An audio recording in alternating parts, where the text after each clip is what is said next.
Sixth grade, hi, how are you? I'm going to read All Alone in the Universe for you. And the essential question is, how does a new friendship affect an old one? Debbie and her best friend, Maureen Burke, have grown up together in the same small town, and it seems as if they will be inseparable forever. One summer, though, Maureen's new relationship with classmate Glenna Flaber puts their friendship in jeopardy. The day after Debbie returns from a family vacation, the three girls go to a carnival. Three is a lousy number in a lot of ways. One of those ways is that carnivals always have rides with seats that hold two people, so one person has to act as if she doesn't mind waiting by the fence or riding in a seat by herself, or with some other leftover. This is why the Three Musketeers became friends with, oh Jesus, Dardig, Dardignan? Dardignan, okay. Not because of carnivals, but because the number 3 is not a happy number.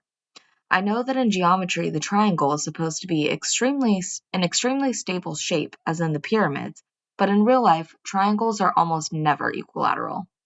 There are always two corners that are closer together, while the third is off a little ways by itself. I was off a little ways eating some french fries from a paper boat watching Glenna and Maureen ride the Calypso, when the idea first came to me that Maureen actually liked Glenna. Glenna was shouting over the noise and music of the ride. Whatever she shouted, it made Maureen laugh, and Glenna was laughing too. They were spinning around together and laughing, their hands up in the air, slammed together by centrifugal force against the painted metal shell of their twirling car. I was in some other not laughing universe, leaning on a fence that was standing perfectly still. Why did I say that so weird? Oh my god, sorry. The ride ended, and they tumbled and spun, still laughing, out of the car and through the gate. It seemed as if they might tumble right past me then, and I blurted out, "Anyone want a french fry?" Maureen spun my way and said, "Oh, yum." Glenna said, "No thanks, I don't like greasy food." This was wise, because I was planning to put a curse on her french fry that would make her throw up on the next ride. "Oh well," I shrugged, "more for us." Then I said, "I love greasy food." "Especially when it's salty," added Maureen. We gobbled up the french fries, and now it was Maureen and I who were together while Glenna remained on her greaseless, unsalted planet. "Let's go on the zipper," I said to Maureen. "Okay," she said. So we did, and then we all played a game of tossing quarters onto plates balanced on bottle tops. I was about to say toddle bops. Jeez. I won a lime green cross-eyed bunny, which I gave to Maureen. I said, "Here, I want you to have this because you mean so much to me, and because I don't want to carry it around." She grinned and said, "Oh wow, thanks a lot." She glanced down at the bunny as she took it, then held it up to Glenna and said, "Does this remind you of anything?" Glenna crossed her eyes. They both laughed, and that was one for Glenna. Then it was her turn to ride with Maureen, and that was two. Glenna and I weren't taking any turns together, but no one mentioned that. Maureen was too busy having a great time to notice. Glenna was having a great time too. I wasn't exactly having a great time. I felt off balance, as if someone kept borrowing my right foot for a few minutes, as if someone were moving into my house while I still lived there. The three of us wobbled around the dinky midway like a triangle trying to walk. I could see the grass already turning yellow under the parked trailers and their thick, tangled piles of extension cords. I could feel some odd new feelings, uneasy, spiteful, shapeless ones creeping in.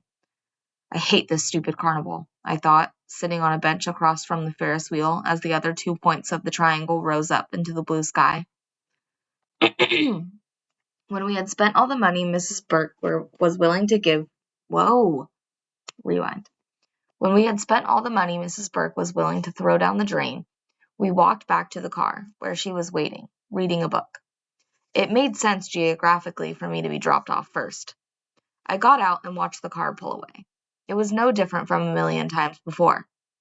Through the rear window, beyond the collapsed tissue box and the green bunny, I saw Maureen's and Glenna's heads turn toward each other, and I felt myself falling away behind.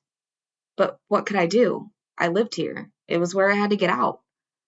I walked over to rinse my feet off under the spigot. I didn't know how to wash away any crumminess that seemed to be swimming around in my heart. The garage door opened, and my dad pushed the lawnmower out from the inside. He put a pretend surprised look on his face. Why, hello there, long-lost daughter, he said. How's every little thing?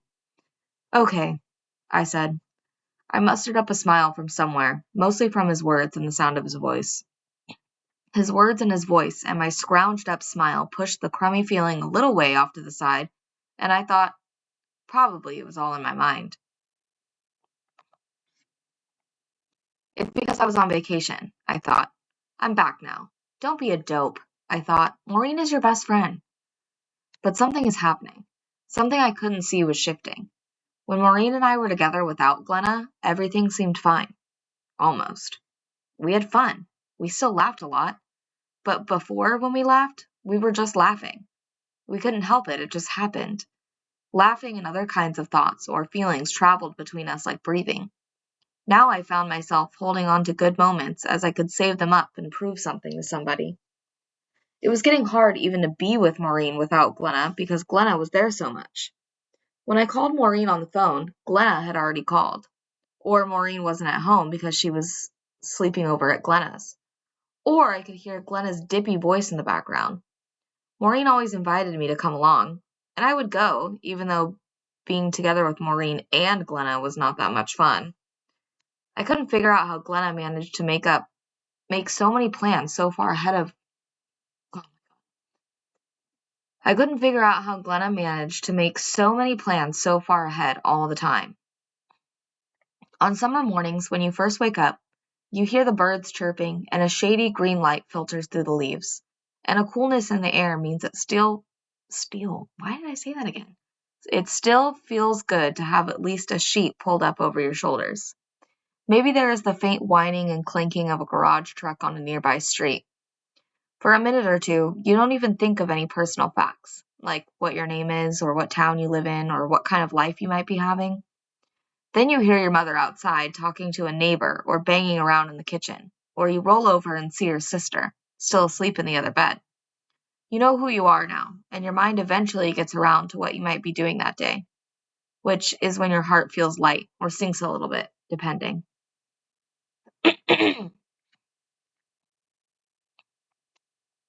From the back seat of the Flavors car, Glenna asked her mother what day they would be leaving for their vacation. My ears pricked up. An unexpected ray of hope lit up little dioramas in my head. Happy pictures of a week or two without Glenna. A scrap of song from a passing radio furled through the open window. Finally, I thought. Finally.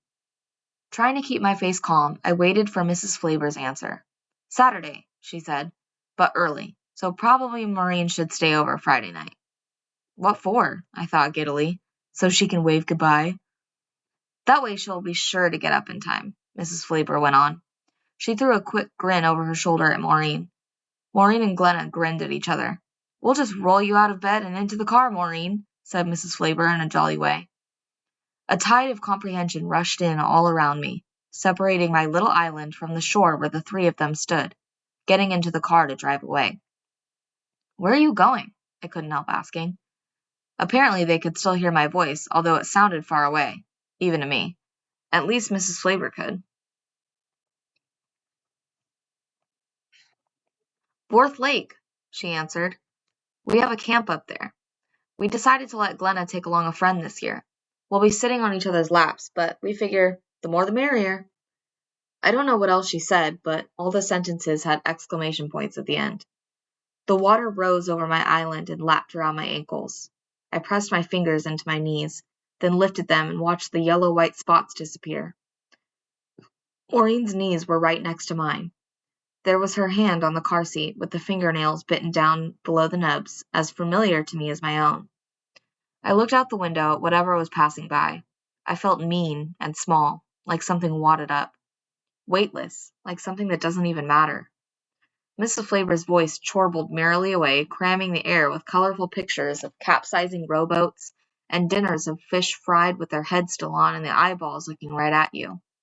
I could hear Glenna telling Maureen that Fourth Lake was the 7th largest man-made lake in the state. Really? I heard myself say. That is so interesting. Suddenly, it seemed to me that if I didn't get out of the car, I might completely disappear, and I said, "Mrs. Flavor, can you let me off here?"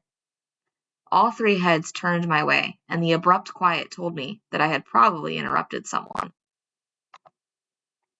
"I just remembered," I said. "There's something I have to do. For my mom. I have to pick something up for her." "Where do you need to go?" she asked. "We can take you there and wait while you run inside." No, that's okay," I said. "Actually, I feel like walking." "Are you sure?" she said, pulling adroitly over to the curb. "Yep," I said. "Thanks. See you guys later. Have fun on your vacation." Then, looking right into Maureen's eyes, I said, "Call me when you get back." I tried to keep my voice steady, but my eyes were shooting out messages and questions and SOSs. I saw them reach her eyes and spark there in a flash of surprise. She turned to Mrs. Flavor and Glenna and said, "I'm going to get out here too." She was out of the car and closing the door before Glenna could follow. She leaned her head inside to say goodbye. Glenna and her mother wore the startled expression of fish twitching in the bottom of a rowboat, or fried on plates. Mrs. Flavor turned forward, and the car moved slowly back into traffic, crunching pebbles and grit musically beneath its tires. I was surprised, too. A rush of exhilaration went through me. Maybe Maureen just hadn't seen what was happening, what Glenna was doing. Maybe I just needed to tell her. She dropped her beat-up tennis shoes onto the sidewalk and slid her toes inside. "Are you mad?" she asked. I just needed to explain it to her. Make her see. That was all. "Not mad," I said.